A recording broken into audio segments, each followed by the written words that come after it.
The Senate will come to order. The chaplain, Dr. Barry Black, will lead the Senate in prayer.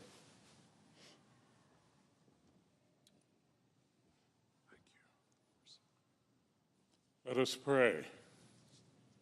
Almighty God, who taught us it is more blessed to give than receive, as we prepare to celebrate President's Day, thank you for the great gift of leadership. May this wonderful ability to mobilize people toward a shared objective become the strength of our legislative branch. Help our lawmakers find the correct balance that leads to true influence.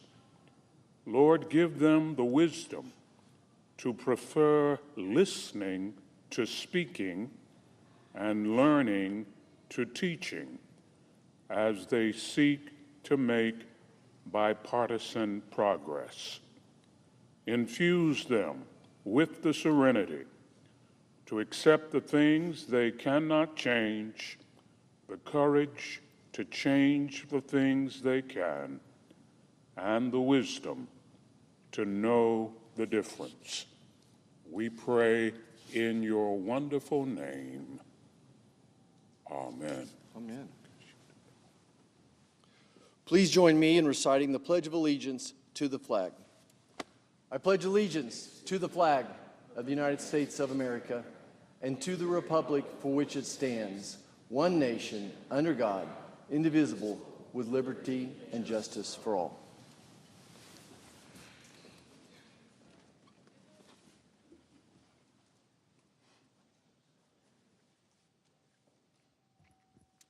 The clerk will read a communication to the Senate. Washington, D.C., February 13th, 2025. To the Senate. Under the provisions of Rule 1, Paragraph 3 of the Standing Rules of the Senate, I hereby appoint the Honorable Roger Marshall, a senator from the state of Kansas, to perform the duties of the chair. Signed, Chuck Grassley, President pro tempore. Under the previous order, the leadership time is reserved. Morning business is closed. Under the previous order, the Senate will proceed to executive session to resume consideration of the following nomination, which the clerk will report. Nomination, Department of Health and Human Services, Robert F. Kennedy, Jr. of California to be Secretary.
Mr. President.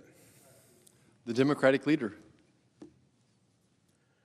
Mr. President, this morning, the Senate will vote on the nomination of Robert F. Kennedy to serve as Secretary of Health and Human Services. By now, it's beyond clear that Mr. Kennedy is not remotely qualified to become the next Secretary of HHS. In fact, Mr. Kennedy might be one of the least qualified people that Donald Trump could have chosen for the job. There are so many others who would have been better. I'm very proud that every single Democrat will oppose Mr. Kennedy's nomination, because Democrats know better than to elevate a conspiracy theorist to the top health care job in the country. I know some of my colleagues feel the same way privately. In fact, if the Senate held a secret ballot today, I'll bet Mr. Kennedy would never come close to becoming confirmed, and that many, if not most, Republicans would vote against him. I think most likely most Republicans would vote against him if there were a secret ballot. But sadly and unfortunately for America, Republicans are being strong-armed by Donald Trump and will end up holding their nose and voting to confirm Mr. Kennedy. What a shame. What a travesty. I urge my Republican colleagues to think very carefully one last time before rolling the dice on Mr. Kennedy. A vote to confirm Mr. Kennedy is a vote to make America sicker. Mr. Kennedy has made a living not by promoting public health, but by actively fighting it. Mr. Kennedy is the face of the modern anti-vaccine movement. Mr. Kennedy has spent decades profiting off vaccine misinformation.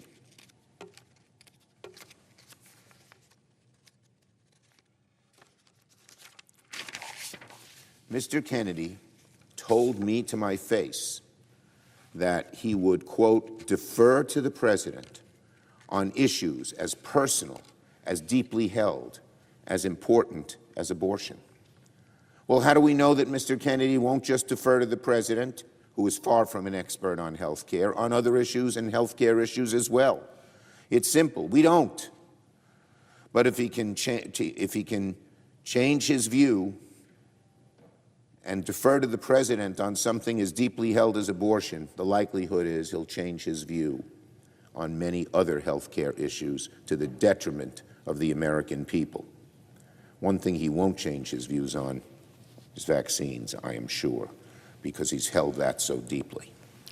My Republican colleagues should think very carefully before voting to elevate a vaccine skeptic, a conspiracy theorist, to oversee our health care system. If confirmed, I fear greatly that Mr. Kennedy will take steps that severely undermine public health, weaken safety standards, and put the needs of for-profit corporations ahead of the needs of American families. And sooner or later, public backlash is going to build, and Republicans will have wished they hadn't signed their names for such a troubled nominee. So one final time, I implore my Republican colleagues to reject the nomination of Kennedy to be Secretary of HHS. A vote to confirm Mr. Kennedy is a vote I truly believe many, many Republicans and most Americans will eventually very deeply regret. Now on costs, lowering costs for average families in the budget resolution. Well, my colleagues, ladies and gentlemen, my fellow Americans, welcome to the age of Trumpflation. Trumpflation. If there was, remember on the campaign trail, he said, quote, "When I win, I will immediately bring prices down starting on day one." Starting on day one, he said he will bring prices down. Well, today is day 25, and inflation is not down, but actually up by 3%. higher than what economists were expecting. At the grocery store, the price of pork and chicken and beef are all up. Eggs are up 15% from last month. Gas prices are up 2% from last month. Used cars are up. Auto insurance has become more expensive. And what is Donald Trump doing about all this? He's making the problem worse by threatening trade wars with our own allies. Here's what the CEO of Ford Motor Company said yesterday.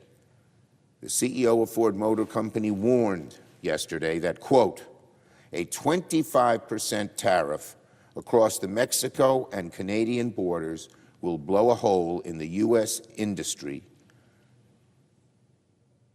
that we have never seen. That's the head of Ford Motor. That's not some liberal Democratic economist. The head of Ford Motor says that the tariffs will blow a huge hole, in the U.S. auto industry. What he's doing on tariffs is, again, sort of like everything else. It's sort of a meat axe approach, a slash and burn approach, not looking at each individual case and seeing what's good and what's bad. Inflation is the #1 issue on people's minds. It was the biggest issue during the election, and already Donald Trump is breaking his promise to do something about it. And the American people are starting to take notice already, even though we're only on day 25 of Trump's term. A recent CBS poll showed that 66% of voters do not think Trump is focused enough on lowering prices. 66% of voters do not think Donald Trump is focused enough on lowering prices. And you know what? They're absolutely right. In the 3 weeks that Donald Trump has been president, he's been focused on pretty much everything but fighting inflation, which is the #1 thing people care about. We've seen this maneuver so many times before from Donald Trump. He knows that he has no real answers to fixing inflation. So what does he do? He distracts, he distorts, he says ridiculous and wild, strange things, hoping to distract the country from the fact he's not doing his job. It's why he talks about things like renaming the Gulf of Mexico. It's why he's talking about hotels in Gaza. It's why he's talking about annexing Canada. None of these things have anything to do with the thing that matters most, lowering the cost of living for average American families. And meanwhile, what are the Republicans doing here in Congress? What are my Senate Republican colleagues doing? Are they fighting inflation? Maybe? No way. No way.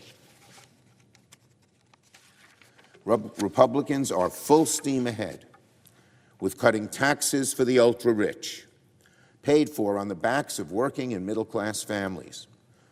Just look at the gargoyle-like budget proposal that the House Republicans released yesterday. Republicans want to make billionaires even wealthier by raising costs for working people. The Republican budget slashes nutrition programs that help 40 million Americans put food on the table. The Republican budget proposes massive cuts to Medicaid, threatening health care for tens of millions of people. It will make food, health care, energy, and housing more expensive, all to cut taxes for the ultra-rich, hurting the middle class, raising costs for the middle class to help the ultra-wealthy. The Republican budget plan can be described in one word: radical. Republicans should remember well what happened the last time they cut taxes for the ultra-wealthy. It backfired with the rest of America. If Republicans try to cut taxes for the ultra-rich again, history is going to repeat itself, and it will cost them dearly at the ballot box. I yield the floor and note the absence of a quorum. The clerk will call the roll. Ms. Also Brooks.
Mr. President, The senator from Arkansas. I ask that we dispense with the quorum call. Without objection. Thank you, Mr. President. I ask unanimous consent that our intern on the Committee on Agriculture, Nutrition, and Forestry, Kylie Henneberry, be granted floor privileges through May 9th, 2025, and that CFTC detailee Kevin Webb also be granted floor privileges through the end of the 119th Congress. Without objection. Thank you, Mr. President. Mr. President, I'm honored to speak on the floor of the Senate and support Brook Rollins to be Secretary of Agriculture. The Senate will vote on her nomination to this cabinet position today, and I encourage my colleagues to vote yes. America's farmers, ranchers, foresters need a leader at USDA who will be an advocate for their livelihoods in rural America and be a strong voice to address the pressing needs of our agricultural community. Brook Rollins is that person. In her hearing before the Senate Agriculture Committee, she pledged to do everything within her ability to ensure that our farmers, ranchers, and rural communities thrive. And we know she will follow through on that because rural America helped shape her into what she is today. She's leading a life of service that began with membership in her small town Texas FFA chapter and continues to credit her FFA advisor for his support and mentorship in her agriculture career.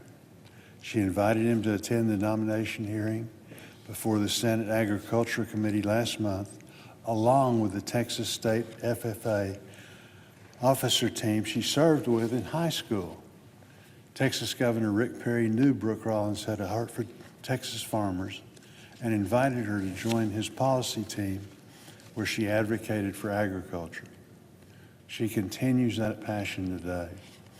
Her executive leadership during the first Trump administration to serve in this position and advocate for family farms.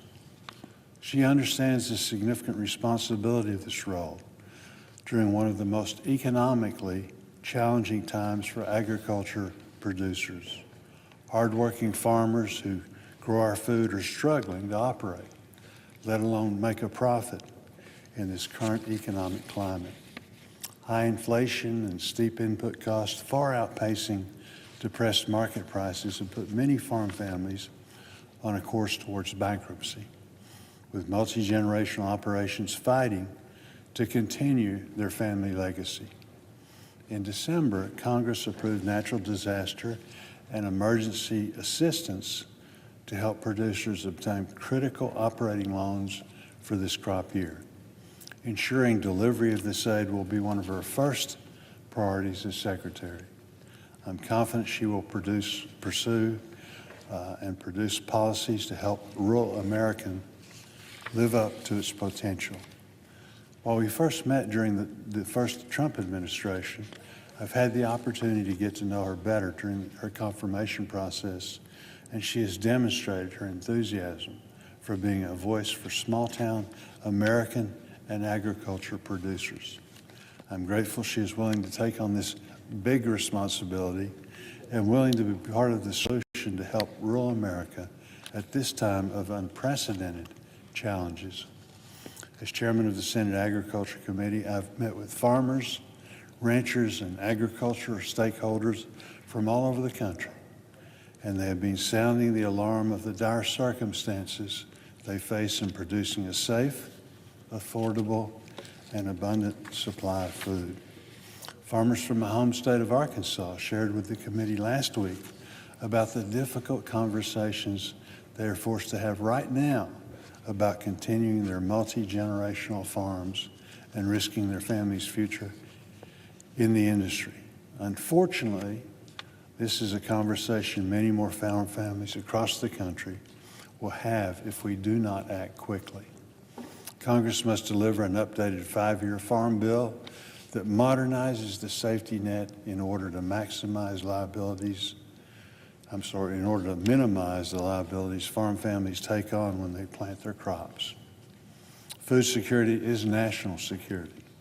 Our country is blessed to have grocery stores stocked with food to put on our tables. This is the result of the hard work of our farmers and ranchers.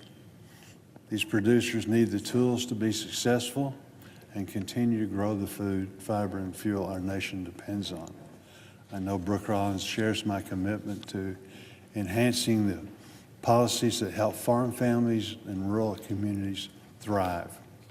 Given her executive leadership, she is well prepared to hit the ground running, and she walks through the doors of USDA as secretary and deliver the certainty and predictability our producers need.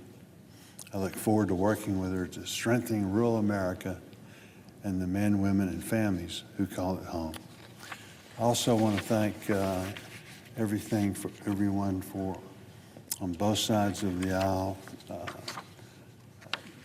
in making it such that we could do this in such a expeditious way. It took a lot of cooperation. I think it just shows how important our farmers are to both Democrats and Republicans. It's one of the few areas that's not a partisan issue.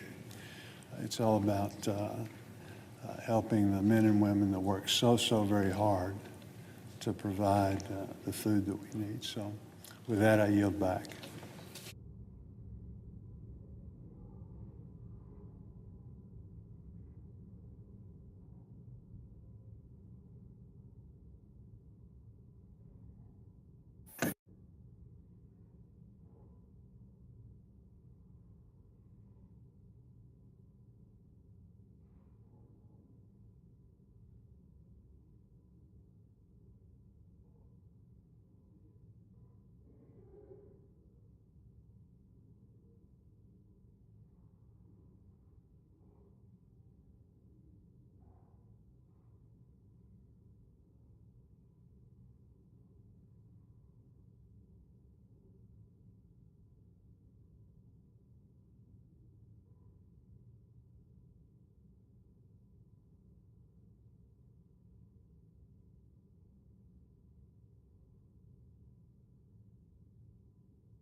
Mr. President.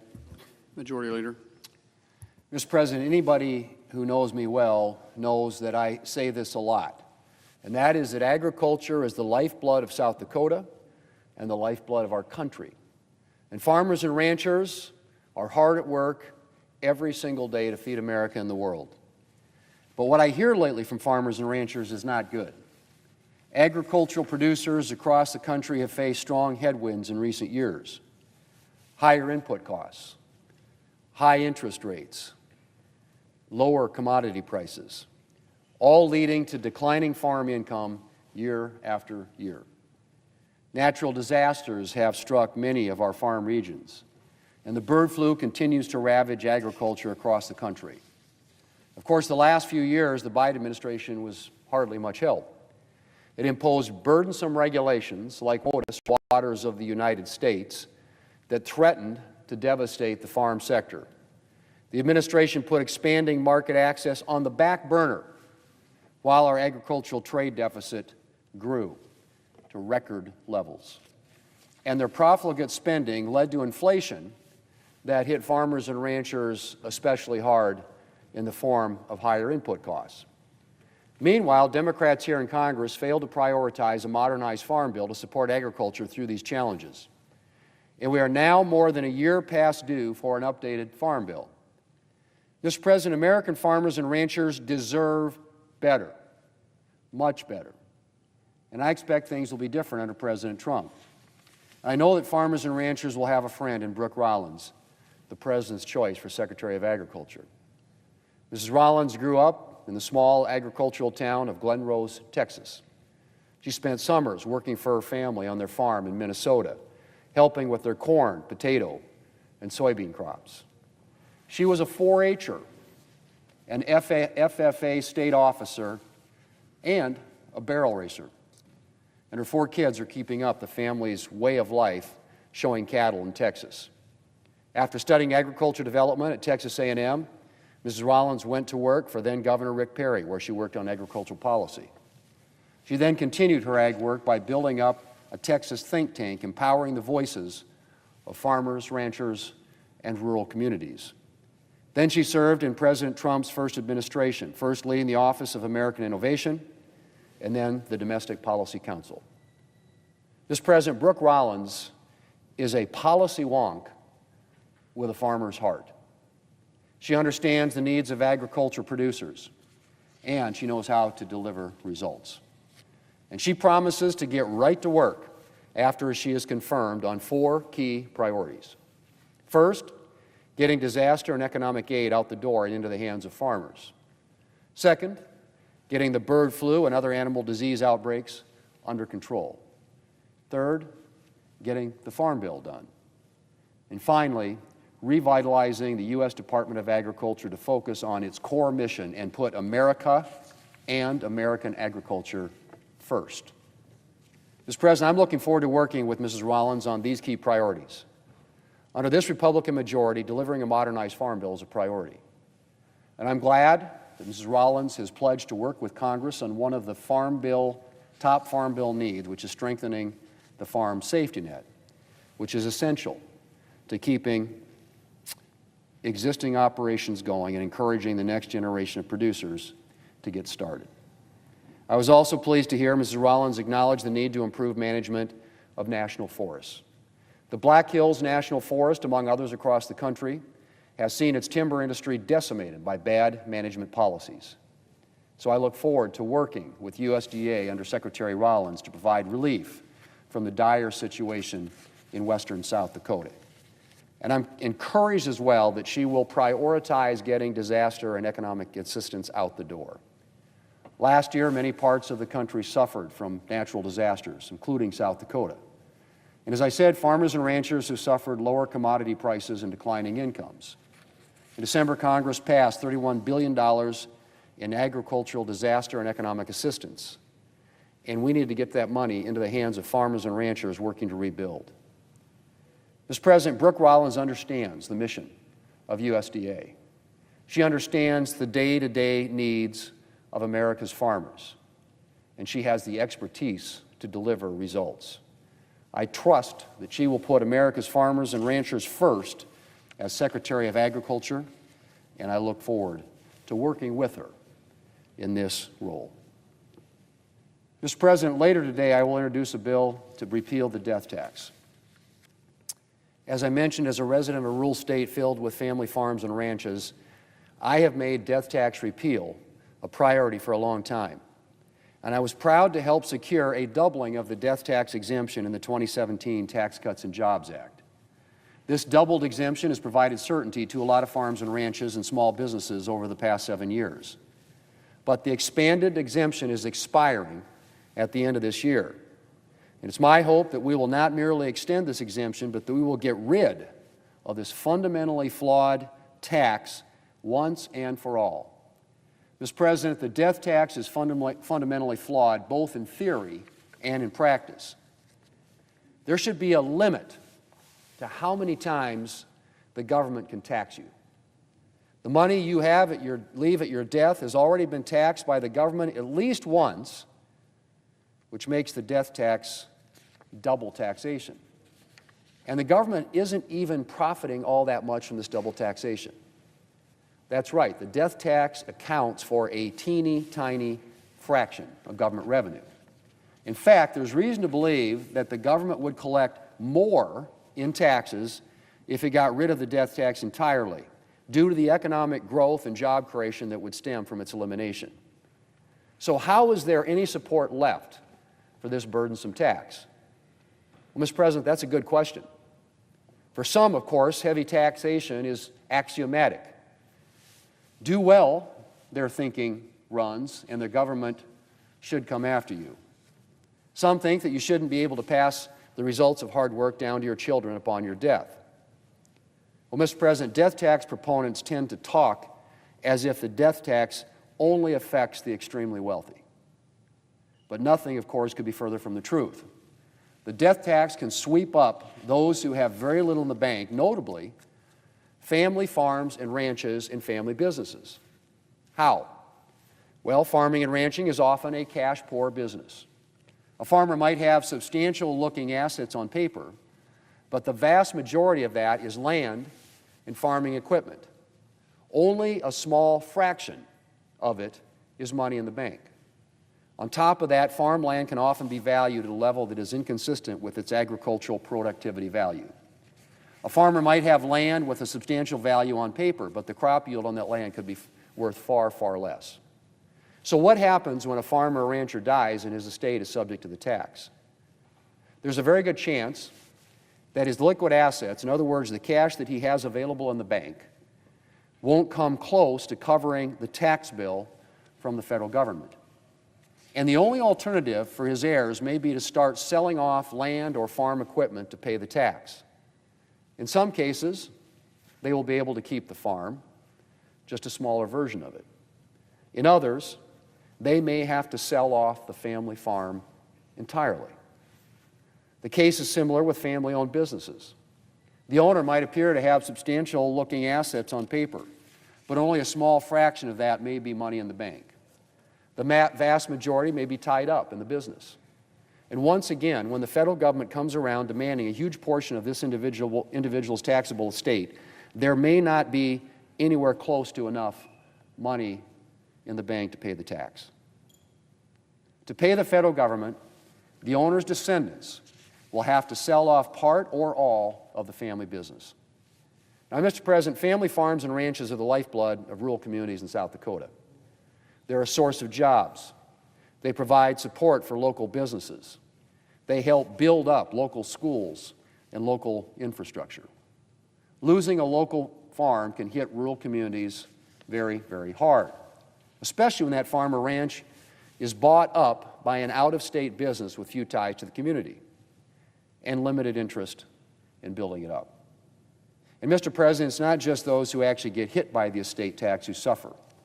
A lot of family farms and ranches and family businesses spend a lot of time and money on estate planning to avoid being hit by this tax. That's time and money that could have gone into building their business, investing in new equipment, hiring new workers, and the list goes on.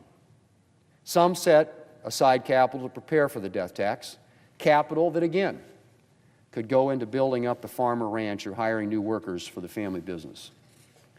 As one of my Democrat colleagues, the senior senator from Washington, said a while back, and I quote, "The estate tax is bad for businesses, it is bad for workers and new job creation, and it is bad for our communities who are watching their local family-owned businesses get swallowed up by large corporations," end quote.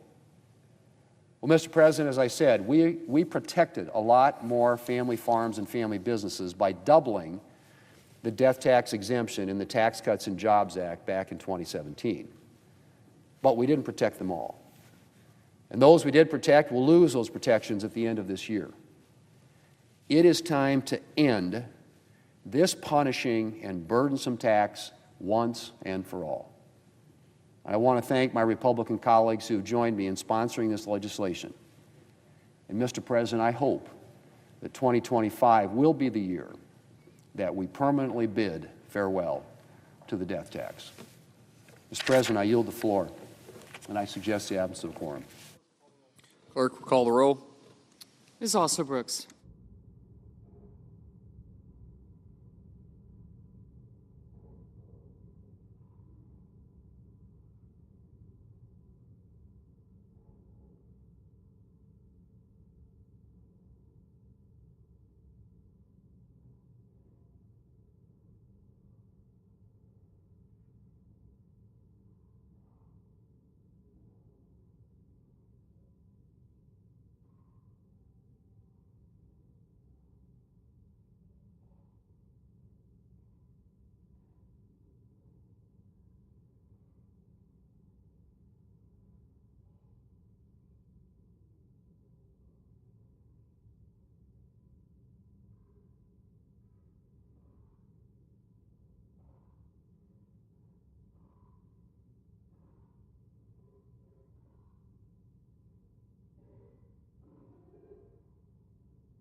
Ask unanimous consent to vacate the quorum call. Without objection. Mr. President, I ask unanimous consent that I be permitted to speak for up to 15 minutes, Senator Crapo for up to 5 minutes, and Senator Schumer for 2 minutes prior to the scheduled votes. Is there an objection? Without objection. Mr. President, late into the night, senators spoke on the Senate floor about why Robert F. Kennedy Jr. is the least qualified nominee to ever be tapped as America's chief health officer. On issue after issue, Mr. Kennedy has demonstrated a profound lack of knowledge at best and deeply dangerous views at worst. Mr. Kennedy has refused to tell Americans how we would manage health care issues that they're deeply worried about: vaccine safety, women's reproductive health, drug pricing, and affordable health care, to name a few. This leaves, Mr. President, millions of Americans alarmed about the future of health and science in America. Last week, 2 Oregon medical students approached me to talk about Mr. Kennedy's nomination. These medical students told me they were less concerned about the damage Mr. Kennedy would do as HHS Secretary in the weeks and months to come. These medical students are not only worried about the prospect of losing cures, treatments, and medical breakthroughs if Mr. Kennedy is confirmed. These medical students from Oregon told me that his unwillingness to take science and medical data seriously is going to harm science for decades to come. So I ask my colleagues to think about those medical students' words. Is that a legacy you want to leave behind as a result of supporting Mr. Kennedy? Senate Democrats have been making this exact case. In his hearing before the Finance Committee, I asked Mr. Kennedy to square his anti-vaccine views with more recent statements designed to appease a number of our senators who are quite nervous about his nomination.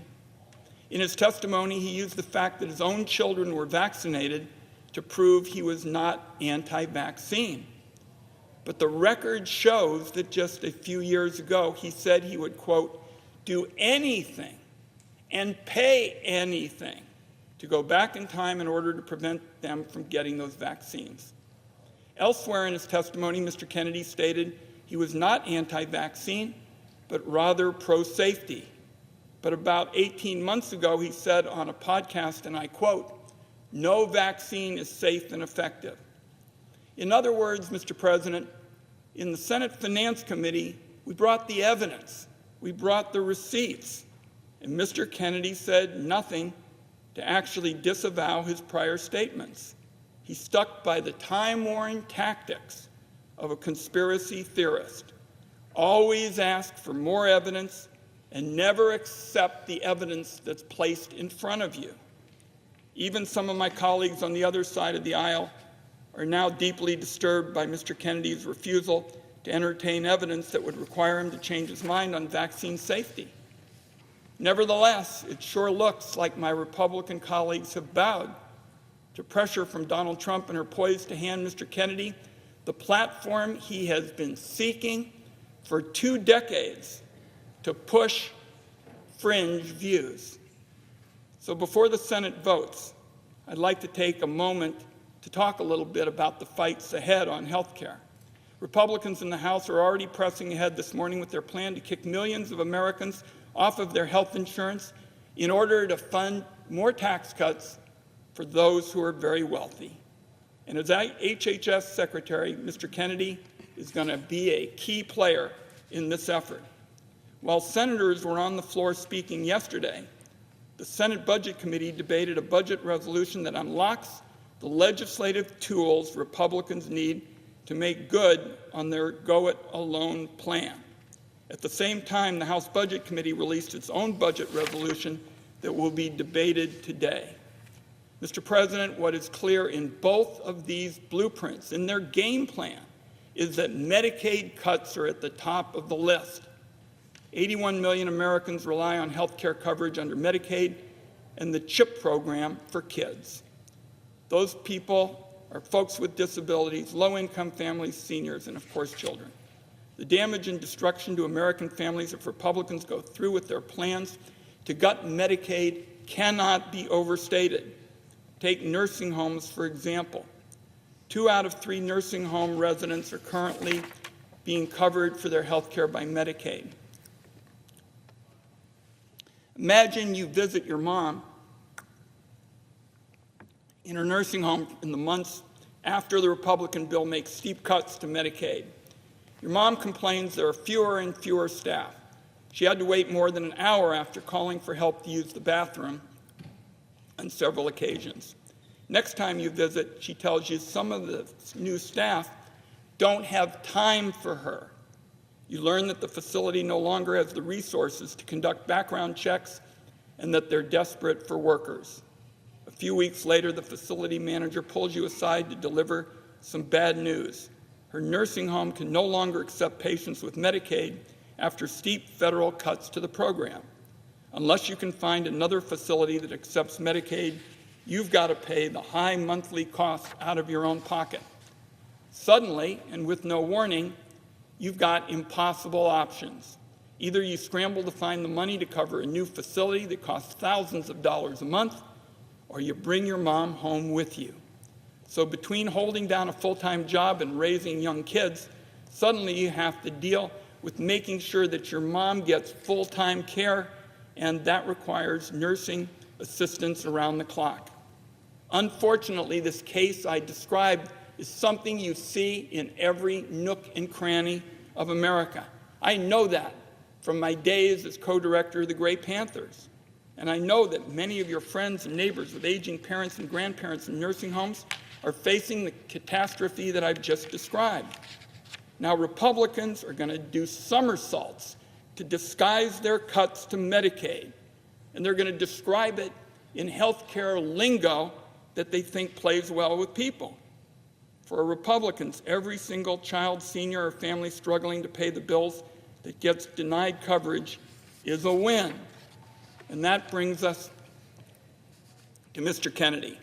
During his confirmation hearing on everything from abortion to vaccines to Medicare and Medicaid, Mr. Kennedy was given ample opportunity to go on the record about how he would improve these programs, bring down costs, save taxpayers money, and improve care. Instead, he showed a complete lack of understanding of the basics of Medicaid and how it functions. I personally believe it shouldn't be too much to ask for the future CEO of Medicaid to understand how important it is to provide affordable coverage for millions of families. Republicans, with Donald Trump at the helm, are steering our country toward a health care cliff. Their ultimate objective is to take away Medicaid from as many people as they can. Colleagues, so much for making America healthy again. What the American people need is a leader who will be the voice of reason in the room as Trump and his assistants in Congress start slicing and cutting. Our country needs a leader at Health and Human Services who's actually going to work to improve care and lower costs, defend the reproductive freedoms of families, and listen in particular to facts and science. The American people have no reason to believe, based on the record, the evidence that the Senate Finance Committee has accumulated, to believe Mr. Kennedy will be that leader. There is no question the health care system in America needs reforms. It's falling short, and Democrats want to work in a bipartisan way on those issues. We are disillusioned by a system that puts profits over patients in too many circumstances. Nobody on this side of the aisle is arguing for the status quo. But the solution, colleagues, and I'm closing with this, does not lie in Donald Trump's, quote, concept of a plan to make our country less healthy, less safe, and less successful. When kids are kicked off their Medicaid coverage and forced to go without basic medical care and grow up with chronic illnesses that leave them in a lifetime of pain and suffering, Republicans are going to regret any vote they give to Robert Kennedy. When seniors are told they have to vacate their nursing homes because it no longer accepts Medicaid, Republicans again will regret a vote for Robert Kennedy. When families are struggling to pay the bills and they're landed with a mountain of medical debt because their kid got sick and they were kicked off their insurance, finally Republicans will regret any decision they give, any vote they give to Robert Kennedy. Mr. Kennedy will no doubt be right alongside Republicans, a willing participant in this future for health care that I've described today that is really stepping back from progress that has been made. I urge a no vote, colleagues, and I yield the floor.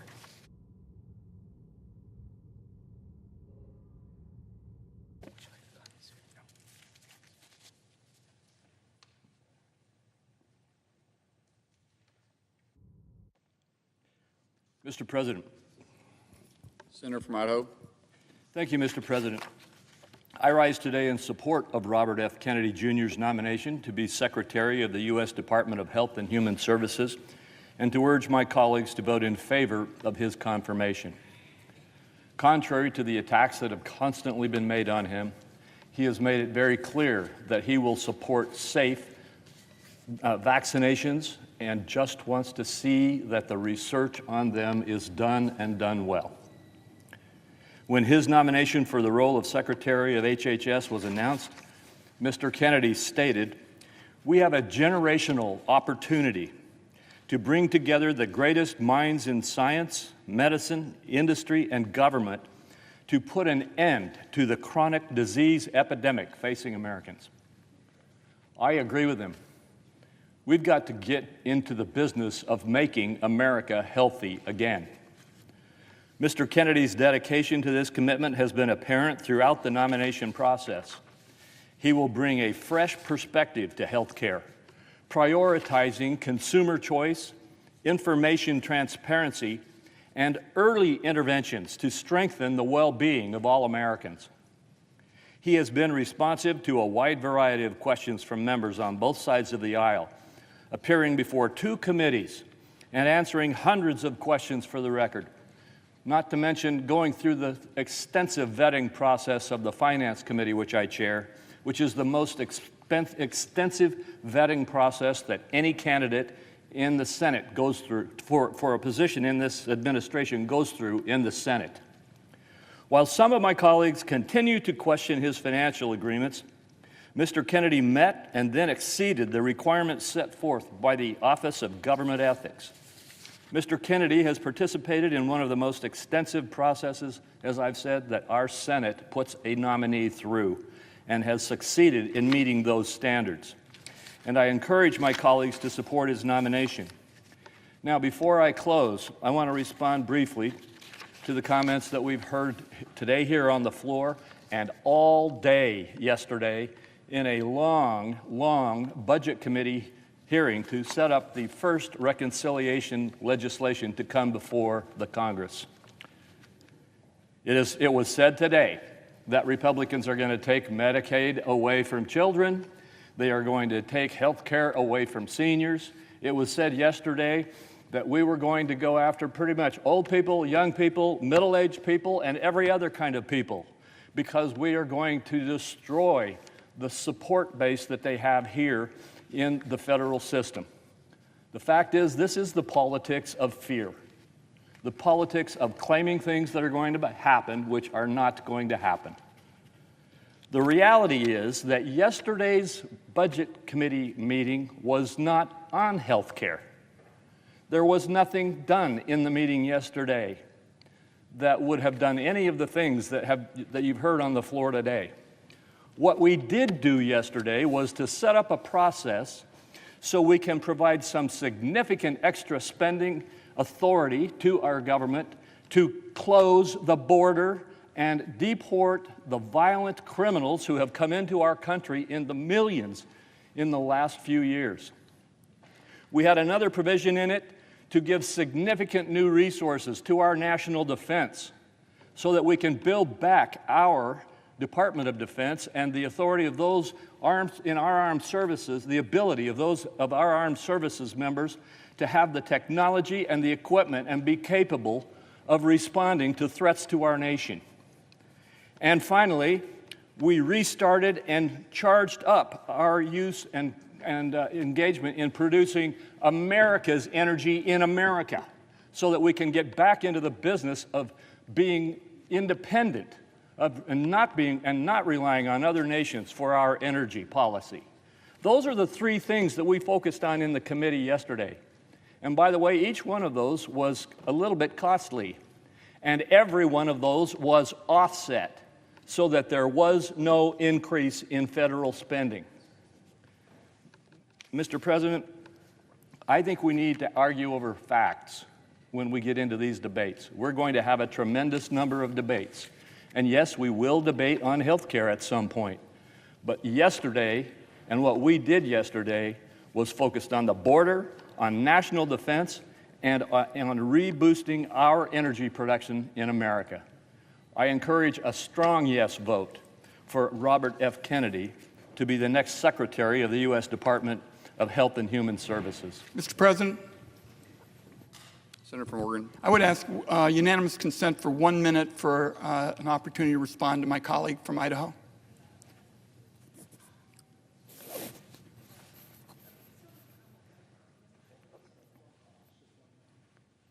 Without objection. Thank you, Mr. President. I would only say to my friend from Idaho that he says this is not going to happen, that people are going to be safe and seniors on Medicaid and the like will be safe. I would just say to my colleague, it starts today in the other body of Congress. I'd say to my colleague, the process of setting in motion these cuts to essential health care services begins today. We can read about it in the publications about the congressional schedule. I look forward to working with my colleague when we can find common ground. But on this point that it's not going to happen, everybody's going to be safe, the efforts to cut these vital programs, including Medicaid, begins this morning in the other body, and I yield the floor. Could I have 30 seconds to just respond? I ask unanimous consent. Without objection. Mr. President, I would simply say that we hear this every time we look at trying to address the spending excesses in our government. And I will just say to my colleague and to everyone, we're not going to take health care away from children. We're not going to take health care away from adults, from seniors, or middle-aged people. We are not going to attack the benefits that people get under Medicare.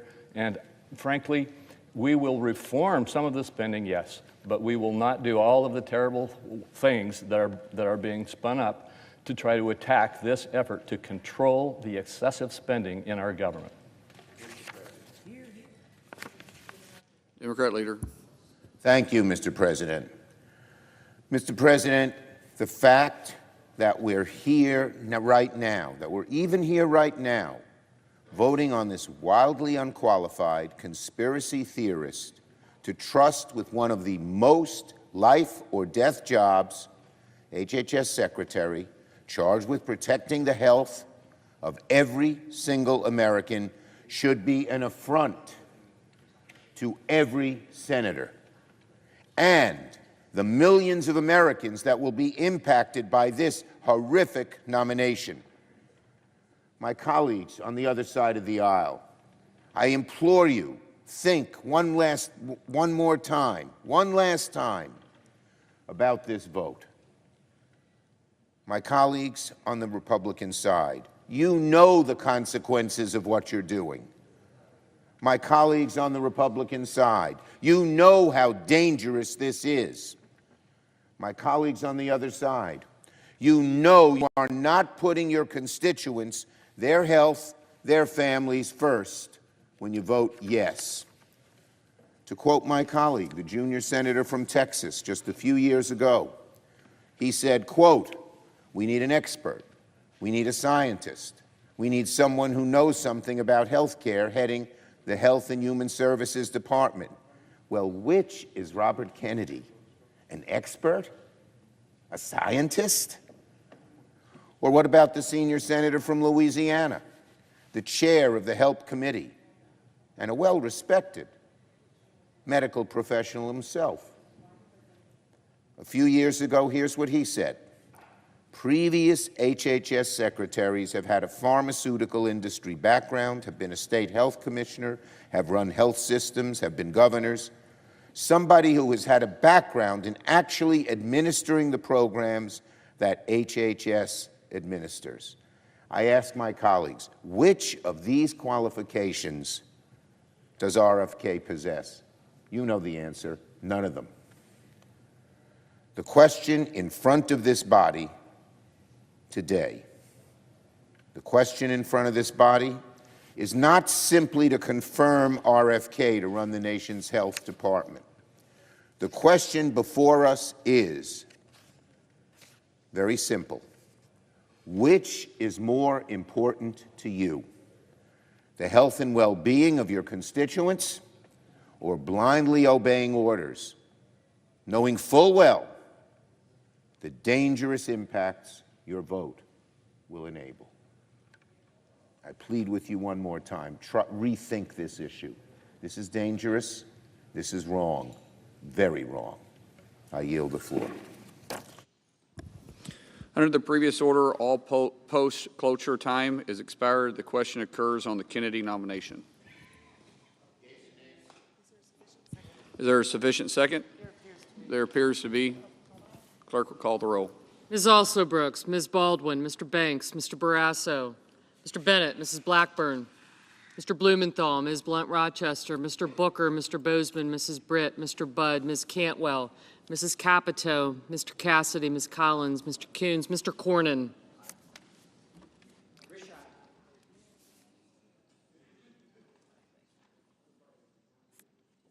Ms. Cortez Masto.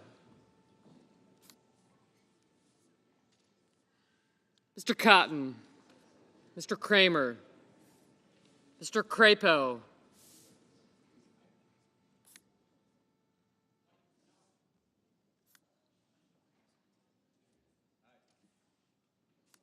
Mr. Cruz, Mr. Daines, Ms. Duckworth, Mr. Durbin, Ms. Ernst, Mr. Fetterman, Mrs. Fisher, Mr. Gallego, Mrs. Gillibrand, Mr. Graham, Mr. Grassley, Mr. Haggerty,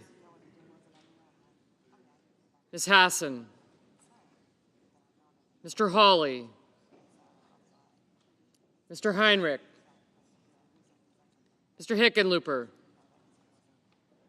Ms. Hirono, Mr. Hoven, Mr. Husted, Mrs. Hyde-Smith, Mr. Johnson, Mr. Justice, Mr. Kane, Mr. Kelly, Mr. Kennedy,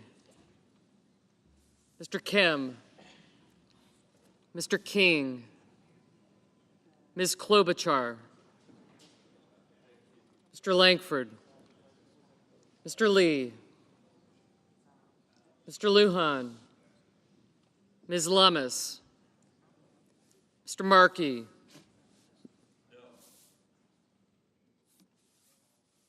Mr. Marshall, Mr. McConnell, Mr. McCormick, Mr. Merkley, Mrs. Moody, Mr. Moran, Mr. Moreno, Mr. Mullen, Ms. Murkowski, Mr. Murphy, Mrs. Murray, Mr. Ossoff, Mr. Padilla, Mr. Paul, Mr. Peters, Mr. Reed, Mr. Ricketts,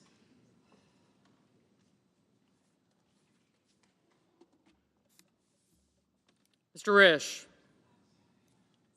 Ms. Rosen, Mr. Rounds, Mr. Sanders, Mr. Schatz, Mr. Schiff, Mr. Schmidt, Mr. Schumer, Mr. Scott of Florida, Mr. Scott of South Carolina, Mrs. Shaheen, Mr. Sheehy, Ms. Slotkin, Ms. Smith, Mr. Sullivan,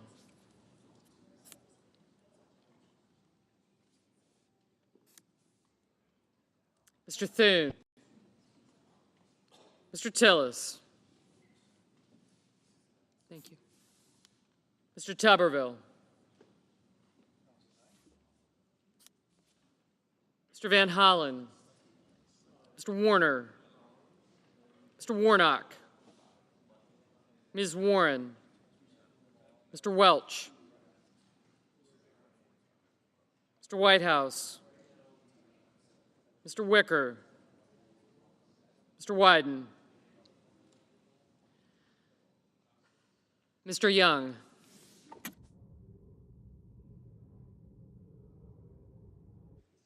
Senators voting in the affirmative: Bozeman, Cornyn, Crapo, Graham, Mullen, Risch, Rounds, and Tuberville. Senators voting in the negative: Bennett, Gallego, Lujan, Markey, Schumer, and Wyden.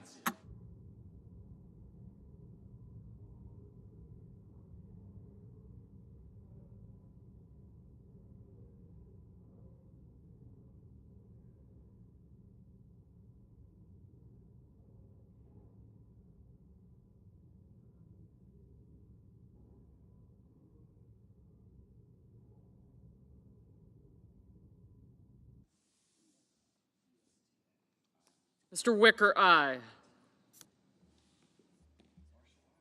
Mr. Marshall, aye. Mr. Moreno, aye.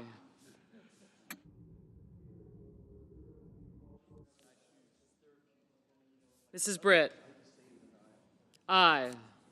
Mr. Heinrich, no.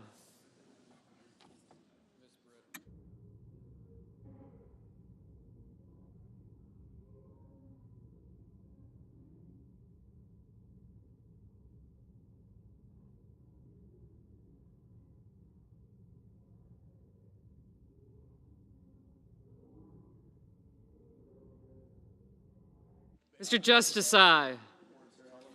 Mr. Sullivan, aye.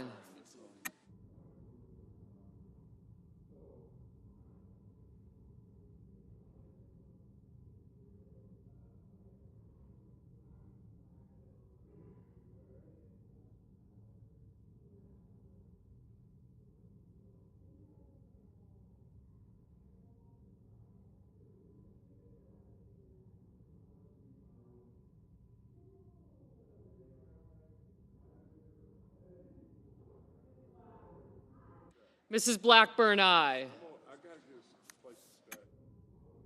Ms. Baldwin, no.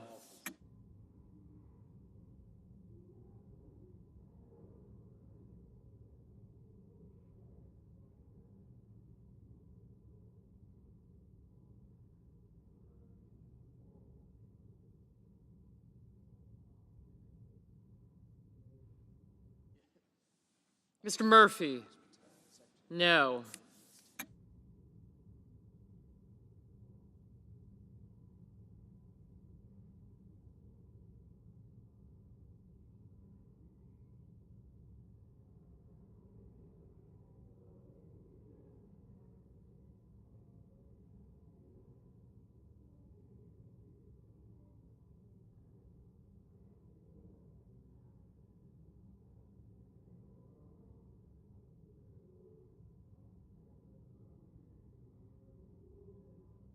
Mr. Cotton, aye.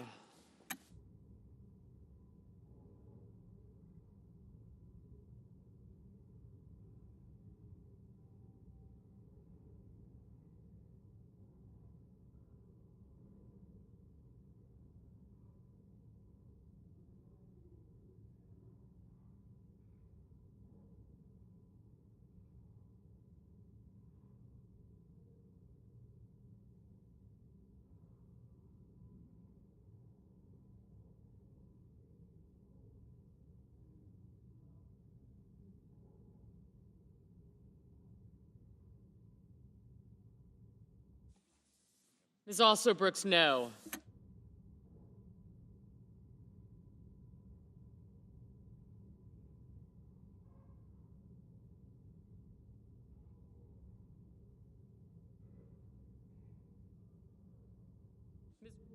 Ms. Warren, no.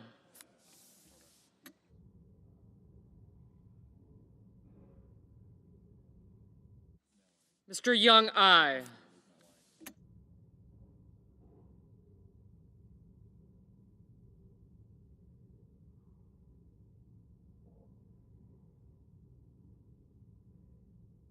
Mr. Kelly, no.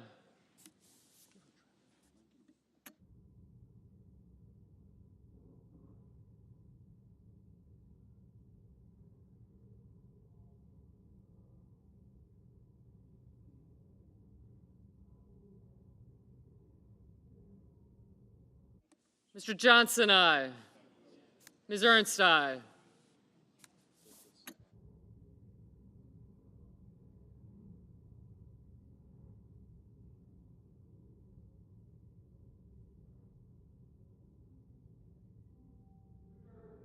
Mr. Durbin, no.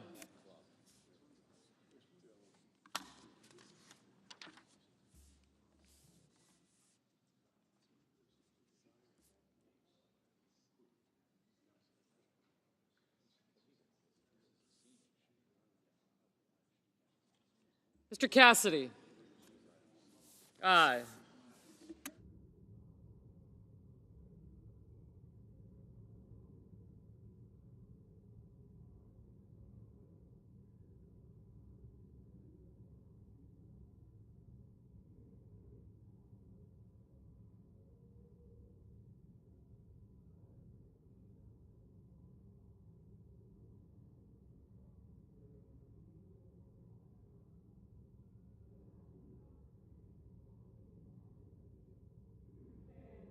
Mr. Sanders, no.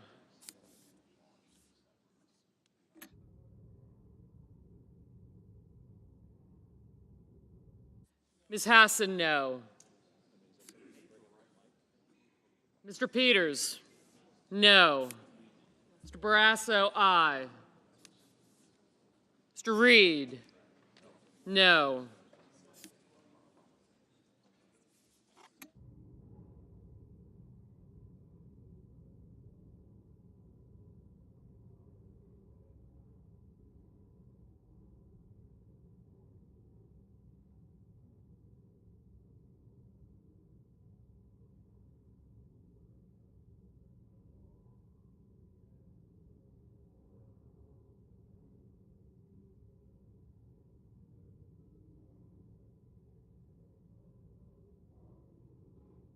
Mr. Curtis, aye.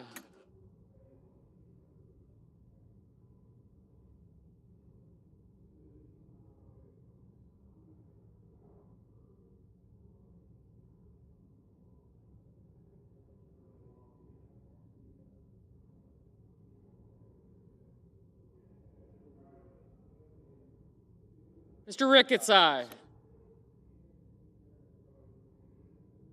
Mr. Thune, aye.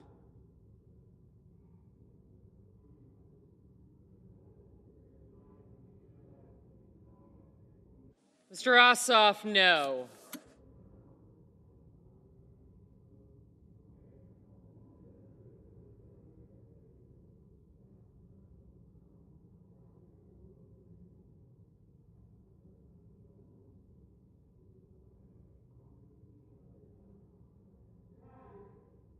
Mr. Haggerty, aye.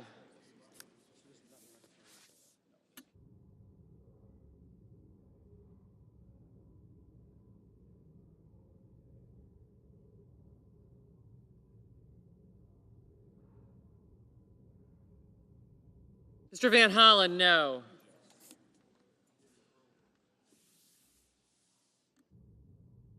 Ms. Rosen, no.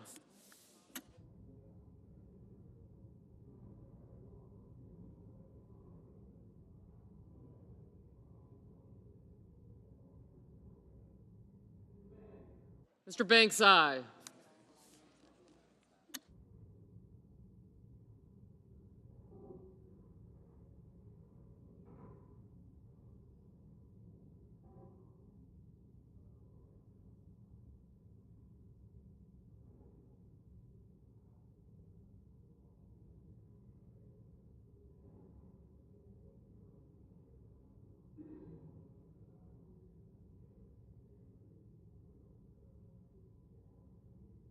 Mr. Tillis, aye.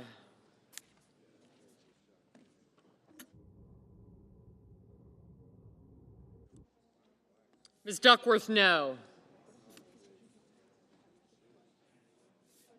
Mr. McCormick, aye.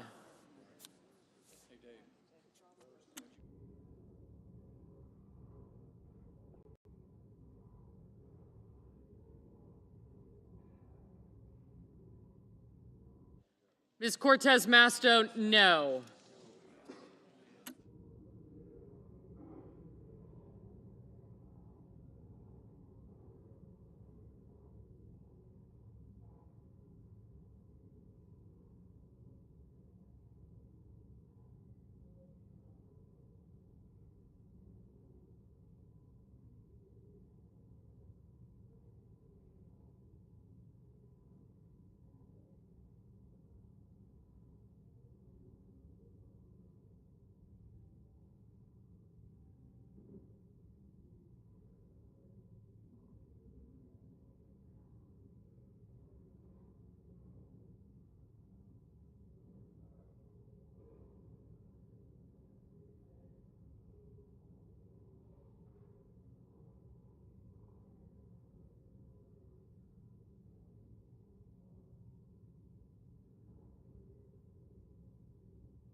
Mrs. Hyde-Smith, aye.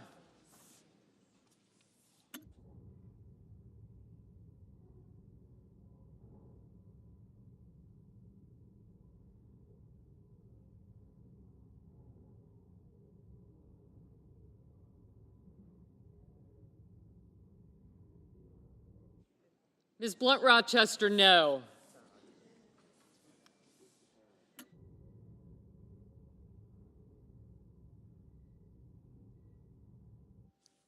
Ms. Collins, aye. I did, thank you.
Mr. Langford, aye.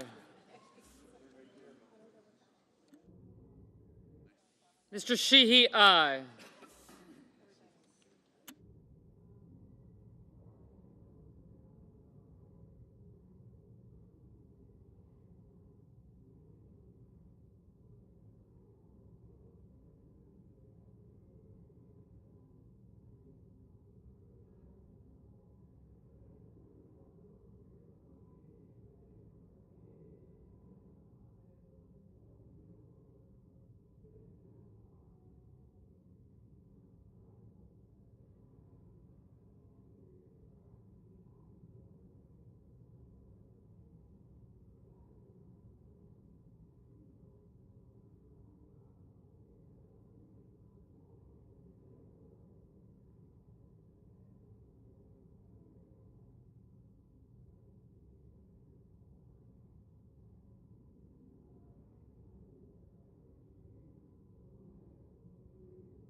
Mrs. Murray, no.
Mr. Hoven, aye.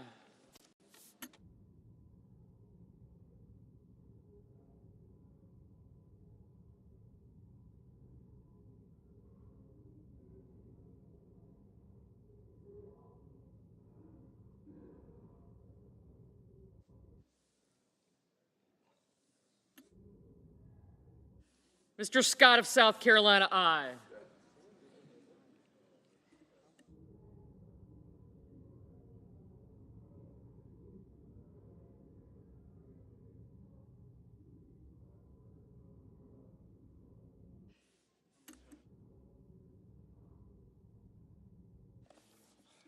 Mr. Merkley, no.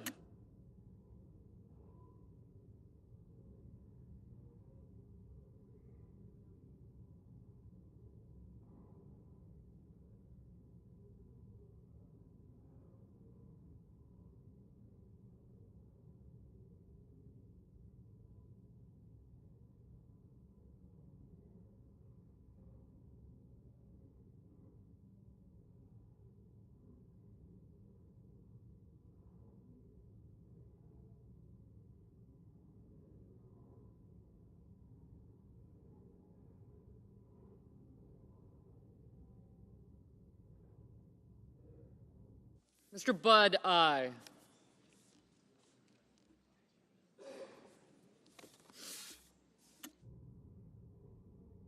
Mrs. Gillibrand, no. Mr. Moran, aye.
Mr. Fetterman, no.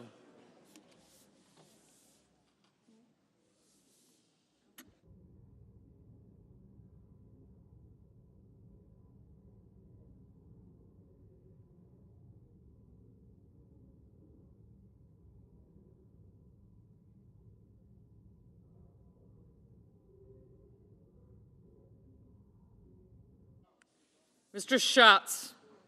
No. Ms. Smith? No.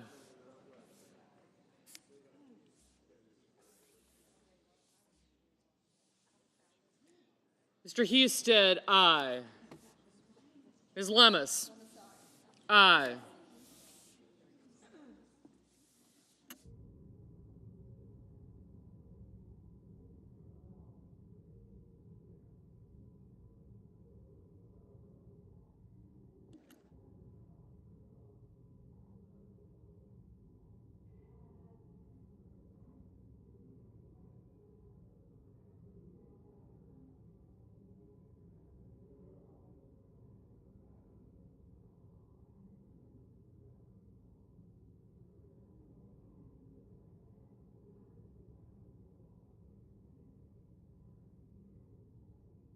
Mrs. Capito, aye.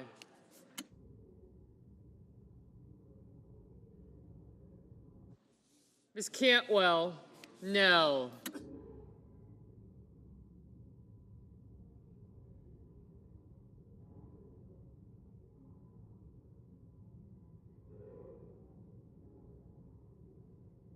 Mr. Kramer, aye. Mr. Kim, no.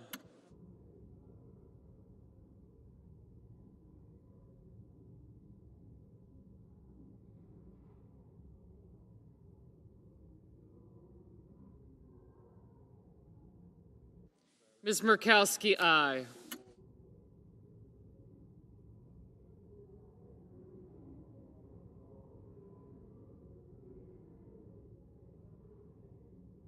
Mr. Coons, no. Mr. Kane, no.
Mr. Warner, no.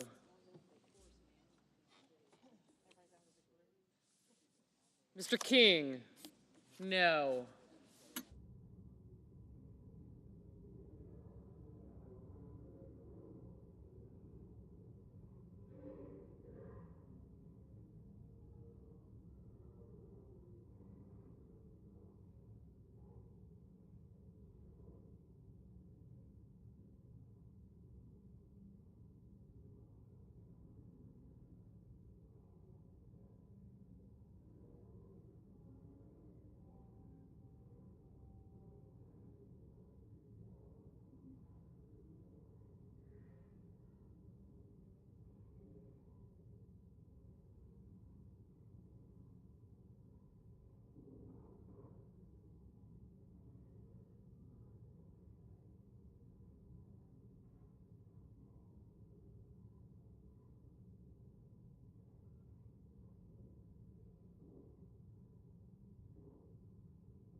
Mr. Warnock, no.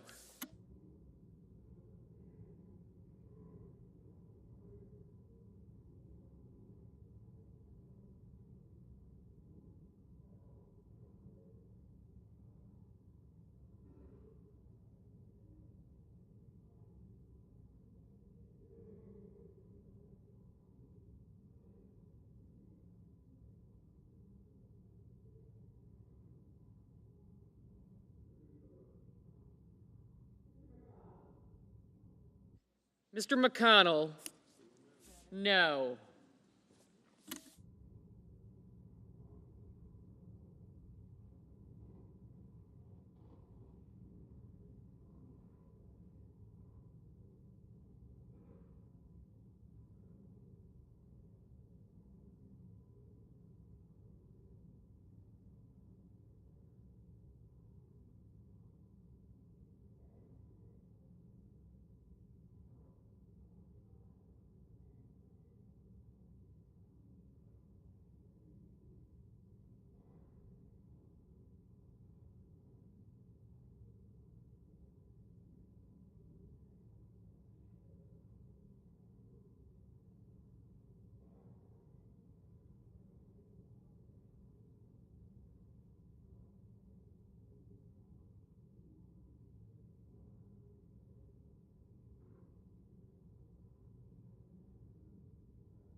Mr. Schmidt, aye.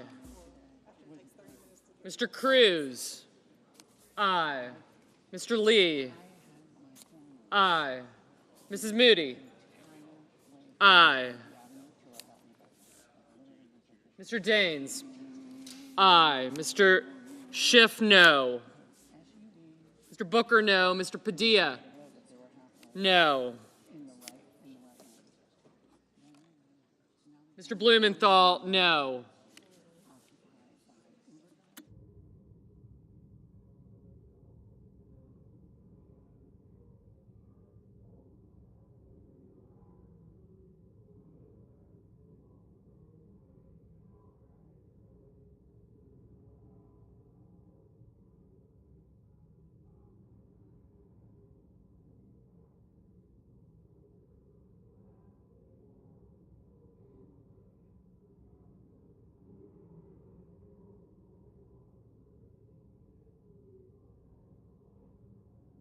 Mr. Hawley, aye.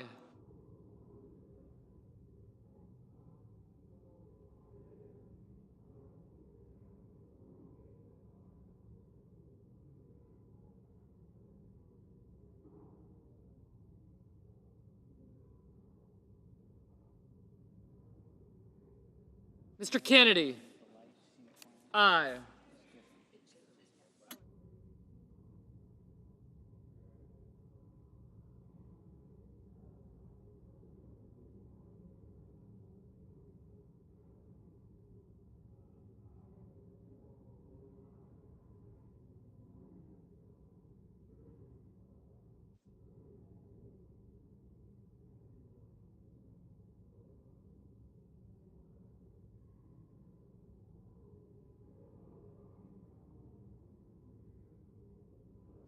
Ms. Hirono, no. Mr. Grassley, aye.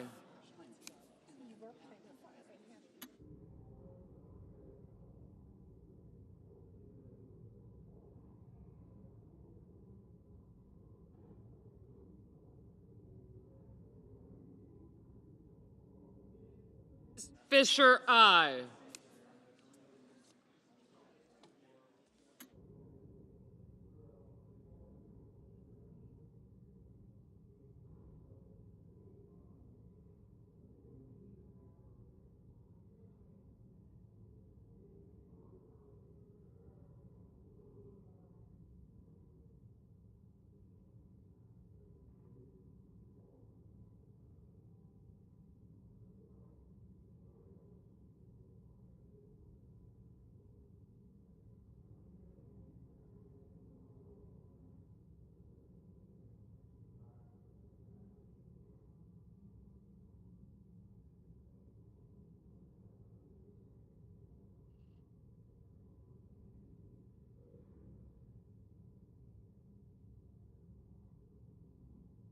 Ms. Slotkin, no. Ms. Klobuchar, no. Mr. Whitehouse, no.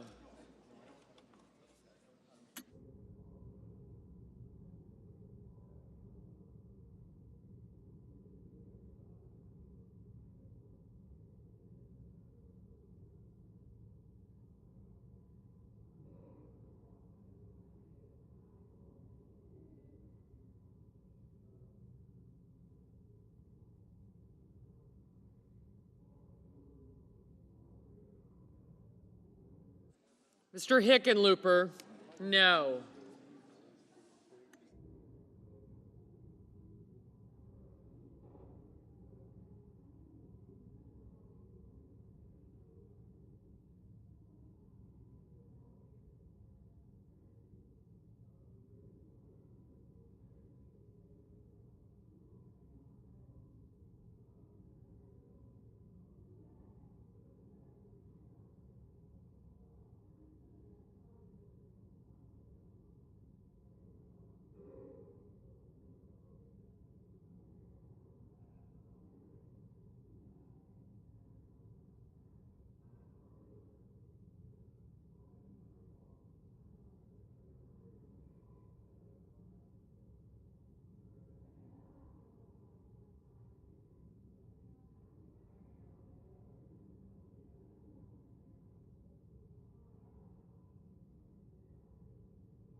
Mr. Scott of Florida, aye.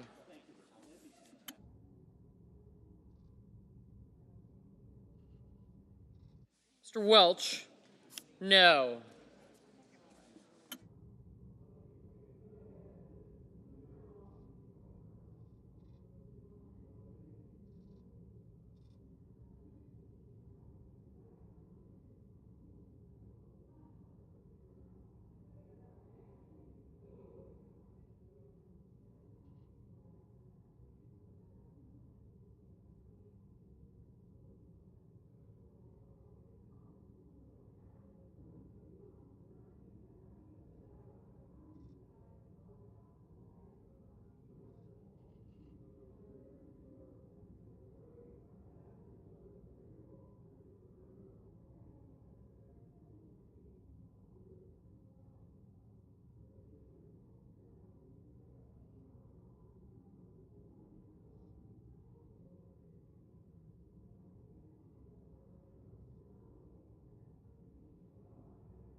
Mrs. Shaheen, no.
Mr. Paul, aye.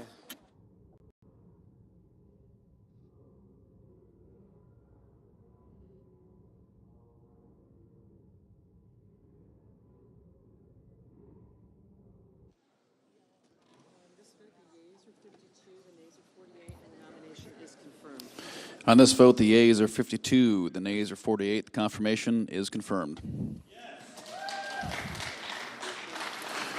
Just number 4? Yeah, but just number 4. Under the previous order, the motion to reconsider is considered made and laid upon the table, and the President will be immediately notified of the Senate's action. Under the previous order, the cloture motion with respect to the Rollins nomination is withdrawn. The clerk will report the Rollins nomination. Department of Agriculture, Brook Rollins of Texas to be Secretary. The question occurs on the nomination.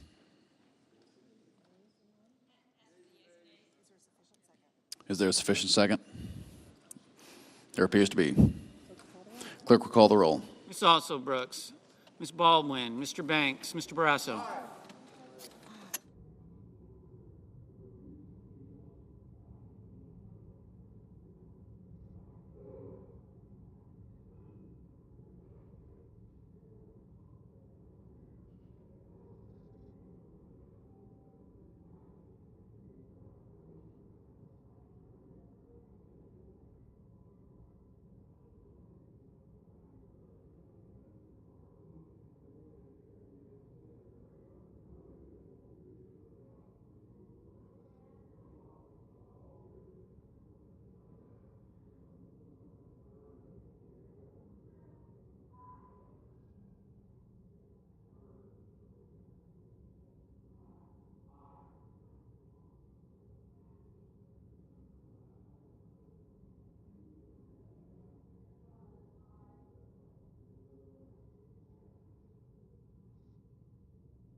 Mr. Bennett,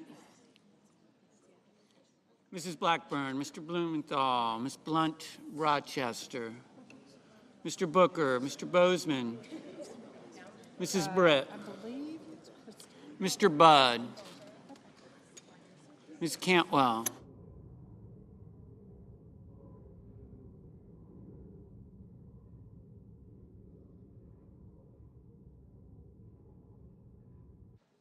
Mr. Cassidy, Ms. Collins, Mr. Coons, Mr. Cornyn, Ms. Cortez Masto, Mr. Cotton, Mr. Kramer, Mr. Crapo, Mr. Cruz, Mr. Curtis, Mr. Daines, Ms. Duckworth, Mr. Durbin, Ms. Ernst, Mr. Fetterman, Mrs. Fisher, Mr. Gallego, Mrs. Gillibrand, Mr. Graham, Mr. Grassley, Mr. Haggerty, Ms. Hassan, Mr. Hawley, Mr. Heinrich, Mr. Hickenlooper, Mr. Rono, Mr. Hoven,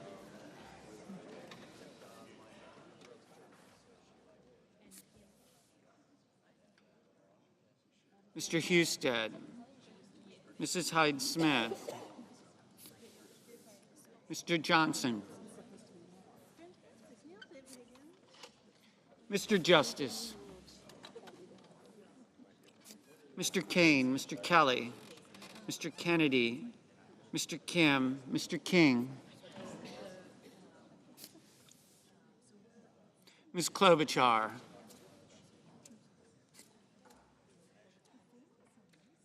Mr. Langford, Mr. Lee, Mr. Lujan, Ms. Lummis, Mr. Markey, Mr. Marshall, Mr. McConnell, Mr. McCormick, Mr. Merkley, Mrs. Moody, Mr. Moran, Mr. Moreno, Mr. Mullen, Ms. Markowski, Mr. Murphy, Mrs. Murray, Mr. Ossoff, Mr. Padilla, Mr. Paul, Mr. Peters, Mr. Reed, Mr. Ricketts, Mr. Risch, Ms. Rosen, Mr. Rounds, Mr. Sanders, Mr. Schatz, Mr. Schiff, Mr. Schmidt, Mr. Schumer, Mr. Scott of Florida, Mr. Scott of South Carolina, Mrs. Shaheen, Mr. Sheehy, Ms. Slotkin, Ms. Smith, Mr. Sullivan, Mr. Thune, Mr. Tillis, Mr. Tuberville, Mr. Van Hollen, Mr. Warner, Mr. Warnock, Ms. Warren, Mr. Welch, Mr. Whitehouse, Mr. Wicker,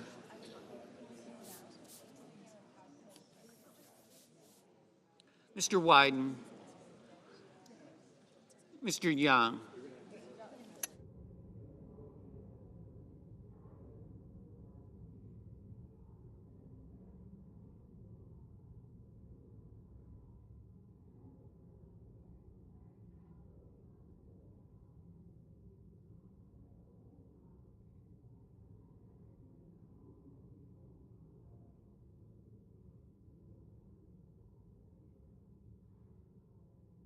Senators voting in the affirmative: Barrasso, Bozeman, Capito, Cotton, Crapo, Cruz, Daines, Fisher, Gallego, Hickenlooper, Hyde-Smith, Justice, Kennedy, Klobuchar, Langford, Lee, Lummis, Marshall, McConnell, Moran, Moreno, Mullen, Paul, Rosen, Scott of South Carolina, Shaheen, Sheehy, Slotkin, Welch. Senators voting in the negative: also Brooks, Blumenthal, Hirono, Kim, King, Lujan, Padilla, Smith, Whitehouse, and Wyden. Ms. Markowski, aye.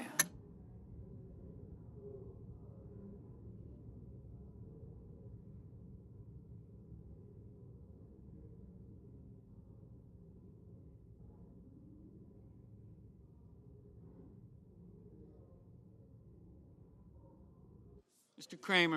Kramer, aye. Mr. Fetterman, aye.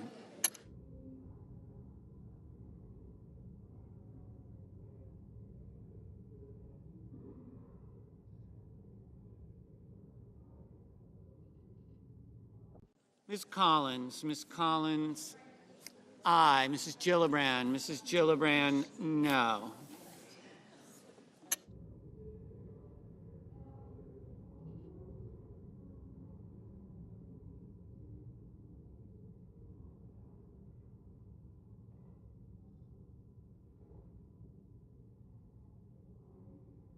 Mr. Wicker, aye.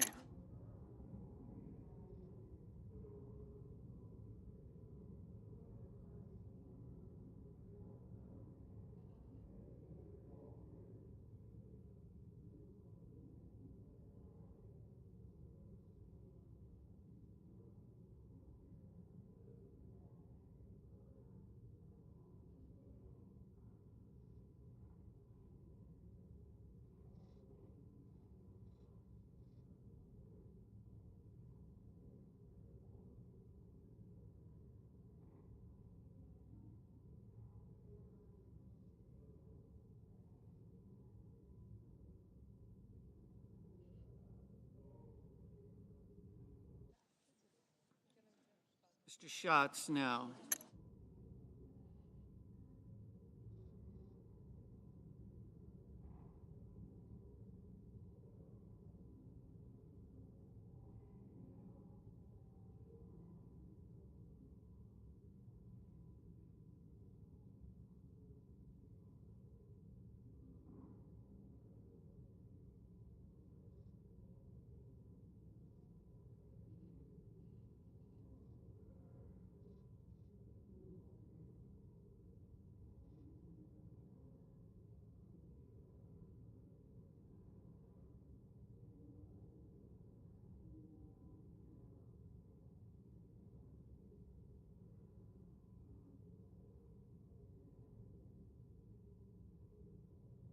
Mr. Rounds.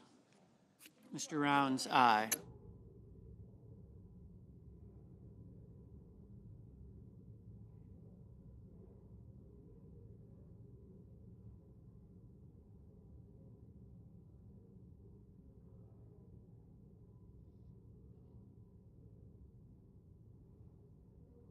Mr. Ricketts. Mr. Ricketts, aye. Ms. Warren. Ms. Warren, no.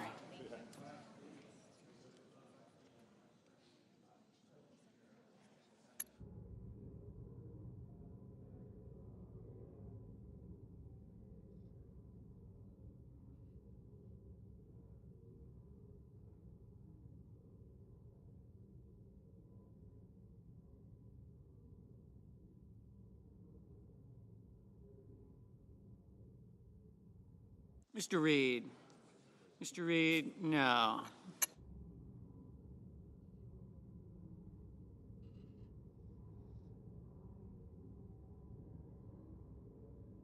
Mr. Tuberville. Mr. Tuberville, aye. Mr. Johnson. Mr. Johnson, aye.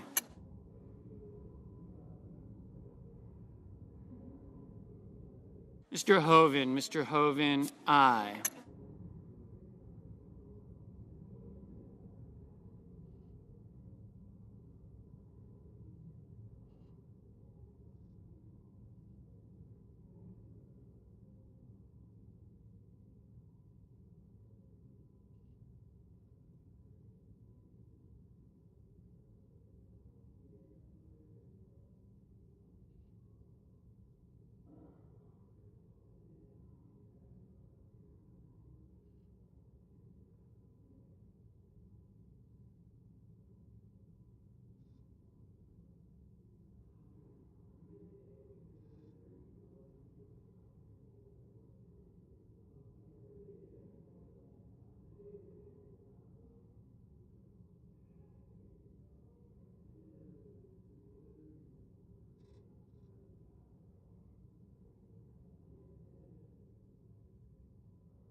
Mr. Van Hollen. Mr. Van Hollen, no.